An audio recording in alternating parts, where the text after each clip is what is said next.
Hey guys, welcome back to the live stream of H1Z1. You guys just saw first look of behind the scenes dev team of making of this game basically.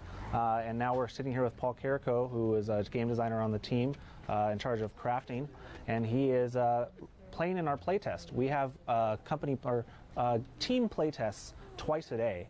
And we just started recently having company playtests 4 times a week, I think, something like that. So we have how many the playtest just officially started right now, so we should get about like 40 people in here, about 30 people probably.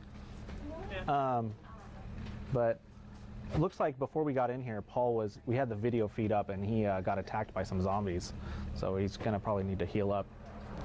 Someone stole your Jeep. So show us what have you scavenged so far? Not much good. I really need to find some cloth scraps so that I can make some bandages or something. But I got really jacked when I was trying to find some. Yeah. So what I was doing was I got some wood and I was making some of the little placeholder barricades to take over a house. Sweet. They're not as good as the ones we're about to get. You just kind of fire and forget them in the world. They don't like attached to anything. I think someone may have been through here already because they took everything. Those bastards. Yeah. Took all the loot. If I see that guy, I'm going to give him an axe in the face. Because he took your Jeep and took the loot. Yeah. Uh-oh. Wait, he jumped out of the Jeep. Nice. So I think right now on the map we have like 2 vehicles spawning in the world. So getting a vehicle is pretty rare. If you see someone with it, you're going to be able to spot them, and basically you bring a lot of attention to yourself with the Jeep because the zombies come after you too. I saw you mowing down some zombies earlier. Yeah, they're really unfair right now. In the future, they'll probably need upkeep. Yeah, they beat you up. Definitely will need upkeep. Yeah. Like fuel and repairing tires and all kinds of crazy stuff. That's not in right now. So if you have a Jeep, you pretty much win. Yeah. Unless you're a terrible driver. Nice. All right, so let's go full screen here with Paul, so he can play some of the game and try to survive here.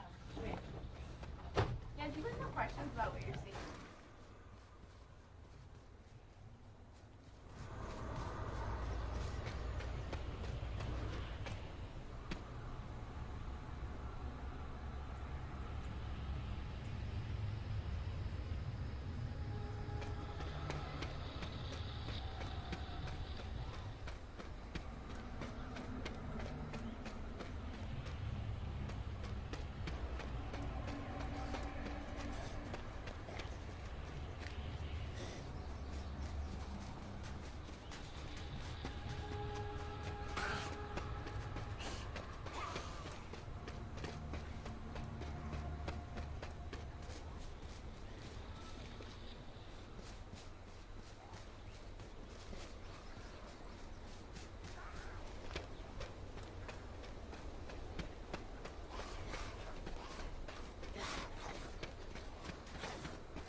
Hey, what's going on, guys? I'm Jimmy Wizenhunt. Just a little bit of an update on everything that's going on here. You're just now tuning in. This is a gameplay stream live here from the development studio.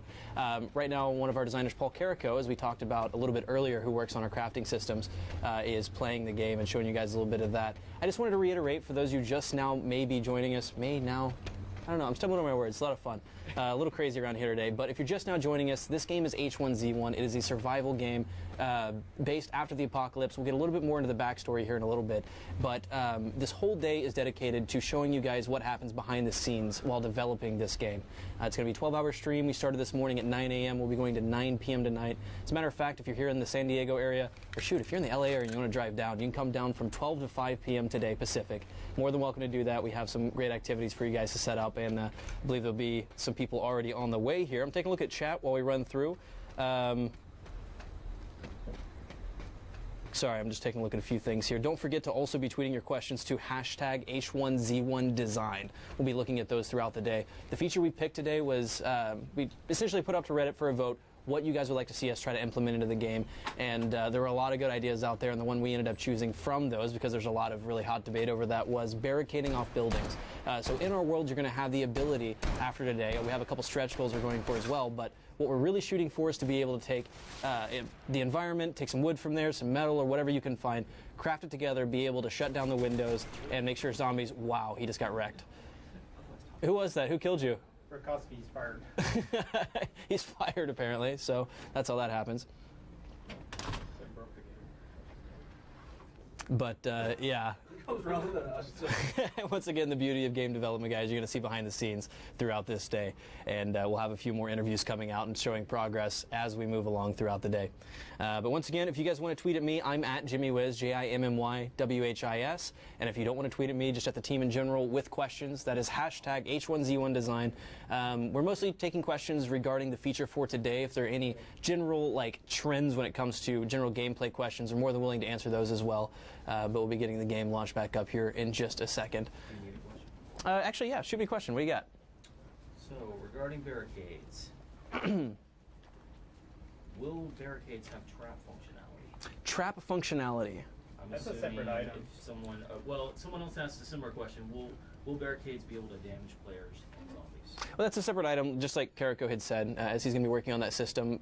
They could work together. They're going to be synergistic, I have a feeling. If you leave one thing open for someone to be able to get through or easy to break down, there might be a trap on that other side. It is something we're working towards having. Any other exciting general trending ones out there? Will players be able to create doors? Doors, yes. That's something that we talked about. Oh, I'm sorry. I'm not repeating the question. He's not mic'd up here. The first question was, will there be trap functionality with the barricades? They are separate features, but we do plan on both there. As far as the doors go, someone had asked, will players be able to create doors? Yes. Some of the buildings right now, we're working towards having buildings and all those that will be functional, be able to get in and out of buildings. But beyond that, for player-created things, you will be able to create doors, yes. Can they be personalized? Flags, lights, colors? That's something that we'd really have to have a discussion about. We've talked about it a little bit, but I'm not ready to be like, yeah. Is Kariko mic'd up over there, by the way? I'm gonna chop down a tree. Is that right? It's not, okay. He's not. Yeah, it's okay to chop down a tree, man. Come on now. And we talked about it a little bit earlier, if you missed it, with Paul Ballon, one of our engineers here. He was currently working a lot with our speed tree system, how we're placing these, as well as how they're going to be destructible. Right now, you see that he just hit it with an axe for a little bit, and it fell down just directly. There will be animations in place. We have a system that we are planning out right now. Hey, what's going on, Adam? Get in here with you. We have a system that we're planning out that essentially, as you chop down this tree, it will raise and start to fall, and we do plan for that to be able to hurt and kill players. And I will reiterate that Plague will probably be world first dead to a tree. Yes, I'll be world first dead to a tree. That's actually a SOE tradition. That is a that tradition of trees mine. are the deadliest part of the game. I mean, all the way back to Planet Side. Back in Planet Side 1 and in Planet Side 2, trees have the most kills. Yes. They kill the most players because the players run right into them. If you don't know, my name is Adam Clegg. I'm a game designer. Helping Jimmy out with the stream today, and sounds like we're going to try to catch some people playing, and then you can catch their reactions while they're playing the game. I don't know when we can do that, but there's definitely going to be some fun stuff because Paul's playing on a team playtest right now. You saw him get killed by other players in the game who I don't think that person really found that assault rifle. I'm going to say that person used a dev hack. Yeah, they probably found the AR-15 in the console somewhere. Yeah, somewhere in the console item add my AR-15. That's not fair. So these are the things we have to deal with during team play tests. But it looks like for the most part, Paul's playing pretty legitly after he respawned. there are a lot of people I know talking about like, oh, I haven't found a lot of loot. Well, there's a lot of the world that hasn't really been built out yet. I mean, we have a huge world, and we're still working on it every single day. Yep.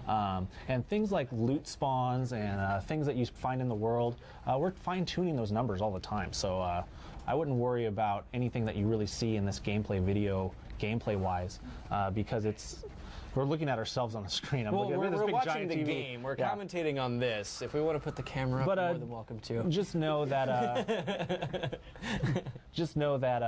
we're definitely this is still very much a development process. Yeah. You know? And once again, that's the best part about it. I mean, if you look at a lot of the ways that we've interacted with the community in the past, with PlanetSide 2, work in progress stuff, what we've done with Landmark and the others, really showing you guys how we develop these. This is a company first, and realistically, wow, the camera's flying through the air. This is awesome. Realistically, I haven't really seen many other studios taking a chance to do this. It really is exciting to be able to work. Yeah, no, I was just thinking of like childhood me. If I was looking at the stream, looking at every Childhood Clegg. Childhood Clegg. I What know was it's kind of childhood Clegg scary. like? What was your favorite Kind of candy? like Kyle. I mean, you like My favorite candy, yeah. Well, you're a child. Butterfinger. Okay. I don't know. I guess I wasn't a big sweets guy. I was more of a chips and salsa kind of dude. All right. But childhood me, looking at this stream, wanting to be in the game industry, I mean, being able to see behind the scenes would have been awesome. So I'm glad we got to share that with everyone. That was really cool. I hear Ty shouting something. What were you shouting? What do you? Oh, Paul, try to not die to a zombie. She wants to get a picture of the zombie. Let's good luck with this one.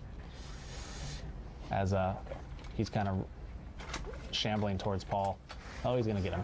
Yeah, he's mad at him. Now he's mad. Now Paul's got to get out. Now Paul's got. Now Paul's got to run. This is when Paul on voice up goes, "Help me, please, somebody! I need some help." And Can you guys look at me really quick? yeah, Thanks for the tweeters. All right, but back to the gameplay. I want to point out a couple things that you are seeing here.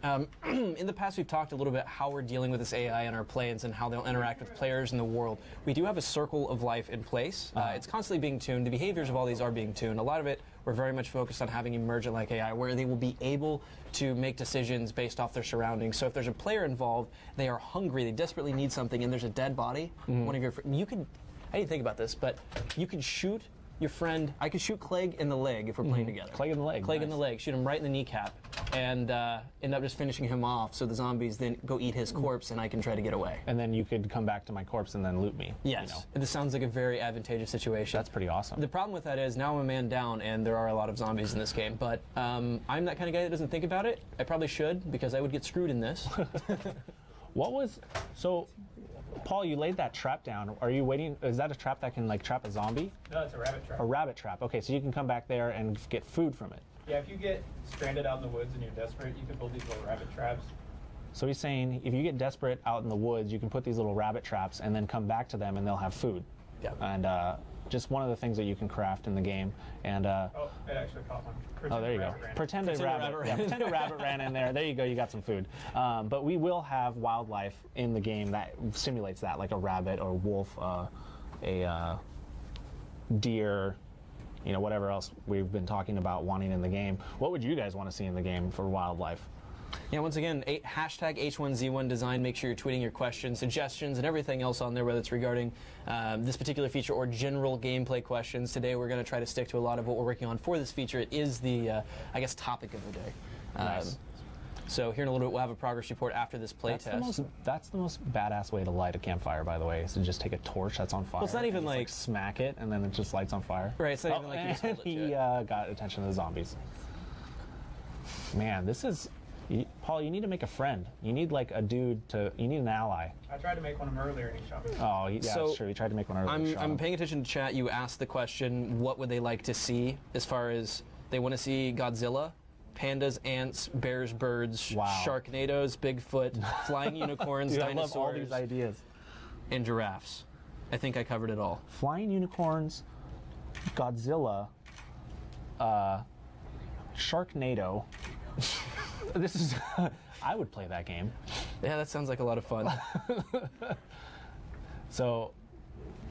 Sorry, I'm still reading. Go ahead. So I'm just talking about the big part of the game. Like, I know we try to focus on the zombies here, but a big part of the game is also survival and in the wilderness, being able to live in the forest with your wildlife, getting logs to craft, building your shed up, basically just surviving is also a huge part. Yeah, I mean, it's the biggest part of the game, realistically. I mean, hunting is going to be a thing in our game. That is how you're going to have to make your way around the world and be able to survive. It's not always going to be about just finding a can of food or just going out and finding, things in a house. Like, you are going to have to scavenge your way around occasionally. Yeah, for sure. And as you see, Paul gets a vehicle, which isn't a big deal. I mean, he has to go pretty far into the world. Like I said, we've only mainly put major roadways down, the trees, a few camps here and there, but we still have a lot of major POIs to flesh out in the game, and a lot of just little mini camps and stuff. So rather than having him run around forever, it's easy for him to just get in a vehicle to show you some more of the world. Sure. But imagine as you're going through here, seeing like a gas station's pit stop on the right, maybe a motel, maybe a fast food joint, and then you roll up to another mini town. This is all the things that we need to put into the game along the roads, as well as you can see this wildlife going on the sides here. He just killed a wolf. That was awesome. I'm not going to help him. He said he's not going to help him in his book. But just understand now that it's definitely going to, as the game progresses, you're going to see the world get built up more and more. So, for sure. A lot of people in here asking about different gameplay styles and how we'll be supporting those. Realistically, once again, guys, this is a hardcore game. This is what this is about. This is a survival game, just like the others you've seen. The guys that really inspired us to help make this game. And we have had the talks about having the different rule sets of servers. The exact options there have not been fleshed out as of yet, but there are possibilities there for us to support different types of modes. Yeah, for sure. And that's something that I was really excited about, honestly, as a player, because I have very different play styles. I personally, this is just my personal opinion, like to play in first person. I don't really like to play in third person. I don't know if that's because I have a first person shooter background and I don't like getting killed from people that can see me. Like that whole type of mindset. So, I mean, I think it's really awesome that we're being open about the players, what they want, and having the options available if enough people want that type of gameplay. And I think you just pissed all those zombies off. As a matter of fact, just the other day, we were implementing a new feature with the zombie behaviors and stuff, and something bugged out during the playtest. I cannot remember who it was for the life of me right now, but it was a programmer from another team. We're doing a company-wide playtest, and he sent out a message, and he said, "Stuck zombies at my location." So I dev hacked to him, and I'm standing next to him, and there's a group of about 12 zombies standing there. And I'm not talking to him at this point in time. I don't have my VoIP up. Oh, there's a gun in there. I run over and I hit one of the zombies. They all just came to life and ran directly after him and killed him. One of the best moments I've had so far. One of the best bugs I've seen, but that has since been resolved. Paul found some nice loot here. There's a gun on top of that. Oh, M19. Yeah, 1911. I'm not sure if he has the ammo though. We've actually, discussion we've been having quite often is the ability to craft ammo versus find and everything. There's obviously implementations, man. Implementations. They're implementation implications. He's adding ammo right now because currently the only way to get ammo is to craft it, since we haven't placed it in the world currently. Well, we did have some in the world. Did we get rid of it? I don't. Yeah, there's some in the world. There's some in the world. Okay, so there's some in the world. We're still playing with stuff like that. We have to make sure. That's all part of the. It's all part of the game. Game development is placing more loot, and what do you place at this loot? What can spawn at these loot spawns? How many do you have in the world? It's all things that we can tune. But currently, it looks like he's going to craft a little base here. Yeah, I'm going to take this place over. All right, I would let poor Bob, H1Z1, that's probably Tony over here. If you guys missed it, the community seems to have already named a couple of our zombies. Fred was already there, but Bob has now been named. You guys are incredibly creative, and their Twitters have already been created, and they're already tweeting at us. It's actually pretty funny. We do appreciate all this interaction. Yeah, I got tweeted by Fred already. Oh yeah, Fred sent the picture of Smed murdering his family. Fred, the new zombie, already has a Twitter account, and he sent out a picture of Smed shooting another zombie and said, "This is Smed murdering my family." Yeah, which sad is pretty day. Funny, sad day. So this barbed wire that you're setting down, the zombies can run into it and they'll get damaged, right? Yeah, he'll jack players too. Yeah, it's going to mess up players and zombies. Yeah, and right now something he's doing, a lot of this is early implementation. So what you're seeing, we have much broader plans for this than what you're seeing right this moment. We want to show off what we have in game currently. We talk about the socketing system. There'll be rules on how you can place these things where, and obviously you'll have to find the materials to craft them, and that will be difficult. That will be fairly difficult to do. Yeah, for sure. And looks like he's gonna be brave and snipe the zombie. I'm not Snipe that there stuck zombie. Is that new deer? Is that the new I deer? think that's I haven't the seen new the new deer yet. Check it out. Do, do, do, do, do, do, do. The floppy ears, man. Them floppy ears, though. And once again, a lot of the systems, the sensory systems of these NPCs you're seeing are constantly being tuned. They've been pulled in and pushed back out. We're trying to look at performance and how far out that they can check without messing with server frame rates, client frame rates, and all that fun stuff. We're going to be pushing them out from where they are now. Things like deer obviously can hear a lot further than other things. Man, that is loud. That's awesome. What just happened? Oh, got some gameplay sounds. Very Nice. good. But same with the zombies. The aggro range is easily tunable. We're playing with different systems and how we can handle that one. Realistically, what you're going to be looking at that is final is the way the zombies are going to interact with you outside of the ranges. They're obviously wanting to kill you. Their main goal is to eat you. Food is the thing. If there's a dead corpse, they will go after that. If you're just now tuning in, this is a 12-hour stream here at Sony Online Entertainment. We're live here inside our studio, inside our stuck or something. development office for H1Z1. I'm Jimmy Wisenhunt. This is Adam Clegg. I'm Adam Clegg. I was laughing because that is after he killed that zombie, it slid down the hill. It was pretty awesome looking. Whoa! Damage state's not in yet for vehicles. Yeah, damage shape's not in yet for vehicles. It's going to be happening. They will be. Yeah. I think it's pretty amazing that we're showing the game off at such of an early state, to be honest. Like, this is pretty cool. Yeah. Like, the game comes together more and more every day, but I can already tell from the last time we showed you and Tom up here, like so many more things have been going into the game. I know some players might not be able to pick it up, but I can notice a bunch of new things that are coming in, and it's just going to get more awesome from there on. It will. And I want to point out there are a couple people in chat saying in San Diego, this is the San Diego studio here. Yeah, come on down. Yeah, you're actually welcome to come out here today, 12 to 5. 12 p.m., 5 p.m. Pacific time. If you are in the LA area or Southern California area, you have no excuse. You can drive down here. I had a guy tweet at me earlier saying that now, he said, oh great, this is 12 hours, I'm now going to not study and fail my test tomorrow in school. That's too bad. So, I mean, Well, if it makes you feel any better, I never went to college, and look at me now. Just saying. all right, with that note, I'm actually taking a look at the time here. It is right about 11:40. See, all the press behind you, bud. I would like to... Hello. Oh, wow, there's Oh, press hey, what's behind going us. on, guys? Where did you come from? You guys are magical. Hey. They're waiting to interview you. Oh, I'm so Oh, sorry. awesome. Please forgive. You guys are getting some great content here, though, right? At least here's some of the answers to Yeah. questions. Awesome. By the Good way, deal. Someone keeps asking me about digging and trenches. Have you guys said anything? As far as terrain deformation, not currently planned there. We don't have the voxel-based systems like EverQuest Next does. Once again, one of our top priorities is sandbox gameplay. Performance is there as well. So Yeah. the amount of destruction you can doesn't cause in mean- this game. But that doesn't mean that the world designers can't create, mine shafts or Sure. underground areas. You Yeah. know, that's stuff that we can do, and we can create. I think that this game's more about creating point of interests like that. Sure. Because when you play these survival games, you tell your friends, "Oh, let's go to this area," and everyone knows what area that is. Right. And then you got to meet up there. Or, "Hey, I died near this guy. I saw guys." You need to be able to point out where you died or what happened to you really relatively quickly. And having major POIs like that actually helps out a lot. Sure. So. It absolutely does. And I mean, once again, since everything's really gone down in our world of our lore, which we'll talk about a little bit later, there obviously have been, you know what, let's just talk about it. In real life, you ever watch Doomsday Preppers?